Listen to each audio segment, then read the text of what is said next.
কদিন আগেই বাড়ির কাছে দুপুর দুপুর একটা রাইস সেরিমনি অ্যাটেন্ড করতে আর জমিয়ে ভুরিভোজ করতে পৌঁছে গিয়েছিলাম। আর সেখানে গিয়ে ডেকোরেশন দেখে তো আমার চক্ষু চড়ক গাছ। খাবার দাবারের সাথে জমিয়ে উপভোগ করলাম এখানকার অসাধারণ অ্যাম্বিয়েন্সটা।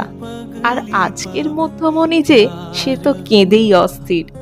প্রথমে স্টার্টার আইটেমগুলো সেরে নিয়ে সোজা চলে এলাম মেন কোর্সের দিকে।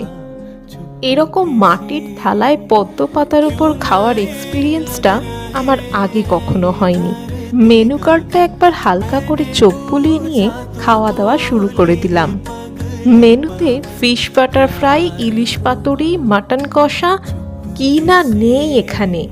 এরকম হাতে গরম সব খাওয়া দাওয়া শেষ করে আমি ছুটলাম সোজা বাড়ির দিকে।